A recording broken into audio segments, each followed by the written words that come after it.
Hi guys, it's Fortune Cookie back with another video. I'm gonna title this video Remix Your Mindset. And what inspired me to make this video is, fun fact, I'm a DJ and I've been DJing for like over a year now. And I love to mix music, I love to play with music, I love to just, music is my thing, you know? So I realized, like, even like after starting this channel, I realized that like I can also remix like any situation, like any noisy thing in life or any noisy situation that seems like it's like the end of the world. Like, I am determined to find like the positive of it. Like, I know that I'm that type of person to like be in the end of the world and I'm like, the end is the beginning of something new. Like, you know, like I can never just accept that like this is the end. So I decided to do some remixes of like some of the noisy or like bad, terrible things that could happen at work, or the noisy things that could happen at work. Because I like to think that situations and ideas and habits are like songs. And if you don't like the song, you can remix it. You know what I'm saying? Like, so all you have to do is put your mind to it. And that goes for like making music. And that also goes for like any situation, whether it's drama, whether it's a habit that you want to break, like there's a remix for it. There's always going to be a remix for it. And if there's not a remix, you can make one up. And that is our power as people. So I wanted to share some remixes that I wrote down for some of the things that I've experienced, like in school or like working or like in offices, and the positives of it. Because sometimes it's easy to just come home and like complain about these things and be like, oh, I hate this, why does this happen? But it's like, it gets a little boring always just complaining about the same thing. You know what I'm saying? If you don't like the songs, change the channel. You know what I'm saying?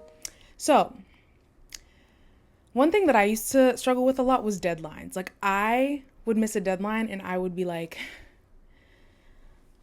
it's the end of the world. Like, I am terrible. Like, I'm going to get fired. Like, I miss a deadline. But my remix for that is that if you miss a deadline, it's kind of like missing the bus. Like, you know, another one's coming. If it's an opportunity, like, you know, another bus is coming. And now that you've missed the bus, like, you can't change that you're going to be late. But all you can do at that point is prepare for the next one to come. So the next bus that comes, you're on time and you can catch it. And you kind of, having this mindset kind of helps you accept that, like, yeah, like sometimes you make mistakes, but you can control how you move forward. Like, if you miss the bus, are you going to sit at the bus stop and cry and be like, oh my God, no. Or are you going to look for the taxis nearby? Or are you going to wait for the next bus? Or are you going to go to the next bus stop so you can catch that earlier bus? You know, you can always move from there. So there's no point in just getting stuck and beating yourself up over a missed deadline. All you can do now is prepare. And now that you have that knowledge of how to prepare, that's still a plus, because now you have more knowledge and that's never a bad thing. So another thing that I used to deal with a lot was negative feedback. Like, recovering perfectionist, negative feedback is like, that's like what sunlight is to vampires. Like, I would try so hard to like avoid any negative feedback, and I would always try to be perfect, and that's something that I am still like going over. But I like to say that now, like, I can take negative feedback and not take it personally.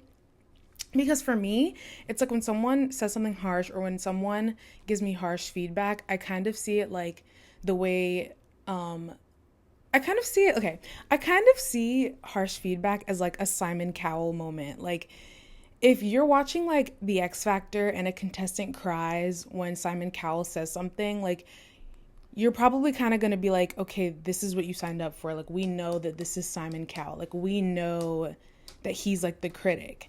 But usually the contestants that can like take his advice and not take it personally and like, you know, let it roll off their back, you usually respect those contestants more, because it's like, oh, like, you're not letting his negativity or his criticism change how you view yourself. So that's how you need to see negative feedback. And ever since I started seeing it like that, I kind of just see it as like, okay, like, if I'm getting something harsh, that means that there's potential there, and I would say that it's probably proportionate to the good that could come out of what I'm getting feedback for. Another, oh, wait, I'm going through my list. So, one thing I used to struggle with a lot was imposter syndrome.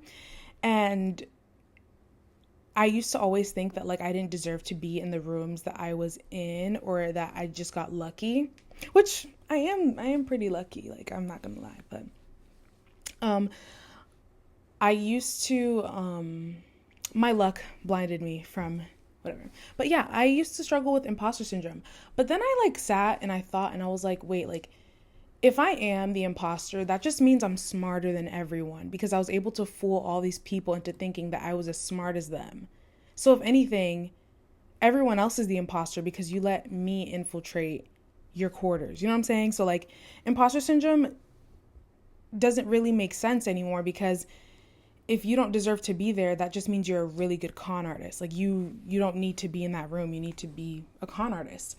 So if you don't think you're a con artist, then you're probably not the imposter. So I always tell myself that whenever I feel like I don't deserve to be in any rooms, because the fact that I'm in a room where I feel like I don't belong in, I'd much rather see it as like a testament to my strength and my knowledge. So imposter syndrome isn't real. If you fooled all these people into thinking that you're smarter than you actually are, then that just means you're smarter than everyone in the room. Remember that. So, one thing that I am still like kind of recovering from is burnout. Like, whenever you like go through burnout, you kind of feel like you lost your spark and you'll never get it back. And like, you kind of like, it's a weird, I can make a separate video on burnout in itself, but, what I realized from burnout is that like, you kind of have to see it like a light bulb. Like, whenever a light bulb starts flickering, you know it's time to change it out. You know what I'm saying? Like, it's not that the power source isn't there. It's not that the electricity isn't running through the home or the place or the source. You just need to change the light bulb. And what I mean by change the light bulb, the way that I think of it is like change something in your routine, flip something around, change your environment, change your location, swap something old out with something new. Whether that's the way you drive to work, whether that's the way you walk to class, whether you work out in the morning, you could just start working out at night. Like, you need to completely flip something in your routine. If you want to be dramatic, move out of your apartment, move to a new city. Like, there's just something that needs to be changed, bottom line. And that's how I choose to see burnout, because burnout is really like, it's really, I don't know. I could just go on another rant about burnout, but yeah, change the light bulb, flip something around. And yeah, so this is the last one I'm going to share.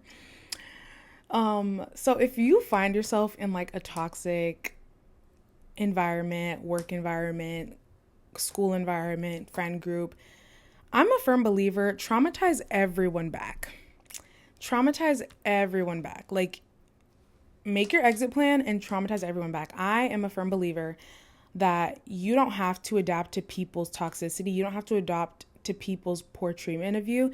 And you don't have to lay on the ground and let them walk all over you. Like, you need to traumatize them back. And I don't mean like actually like don't commit any crimes now. Like, but I mean like my favorite method, cut them off. No explanation. Cut them off, and then their toxicity will speak for themselves. Like, I've been in the situation where, like, a little personal about me, but like I would be in situations where I would realize that people would be acting toxically towards me or disrespectful, and instead of trying to explain myself and instead of trying to get them to respect me, I would just walk away. And what happens when you walk away from toxic people without an explanation, and I like to use this analogy, like, they start to color you with the pencil that they were always using. So if you walk away without like really explaining yourself, and they don't take the time to reflect on themselves and approach you wanting an open discussion, and they automatically jump to like, oh my God, like you're a terrible person and we hate you, da, da, da, da. Like, I hate to say it, but that's how they always wanted to see you that way. and they are just now using the pencil that they were always coloring you with. And a lot of toxic people count on you not knowing that. And I would say that some toxic people don't realize that they're being toxic. So when you walk away from their toxicity, you kind of put them in a position to like show that and put it forward. So yeah, that's all I have to share for this video. If you would like to read 21 remixes for your work troubles, it's supposed to be 21 mantras, affirmations, or just perspective shifting advice to view any situation that you might encounter. So it's kind of like a back pocket mentor. Like I use this, I pride myself on being like unbothered, like I DGAF, like I don't, I just don't. And I find myself going back to it, and like it stops me from reacting, because I feel like that's one thing that was once really hard for me. Like I used to be very reactive and very like, oh my gosh, like I need to like explode every time something happens. But like when you just take the time to like read something that kind of puts your brain in a objective position and not an emotional position, you know how to act from there, and you know how to stay true to yourself. So if you're interested in reading 21 remixes, the link is in my bio. I only have a couple of copies that I'll be like sending. So if you enjoyed this video, feel free to check it out in the bio. If I plan on doing like different versions of it, like relationship edition, maybe like parenting, I don't know, but I'm still growing through life, and these are the 21 remixes that I was able to get through my experience, and these things really did help me move forward and not really think or get stuck on the past. So yeah, I hope you guys enjoyed this video. If you're new here, thank you for watching. I'm really excited to start posting more and, you know, share more about my life on here. If you've already been subscribed, thank you for being here. And yeah, so thank you. Have a good weekend, guys. Bye.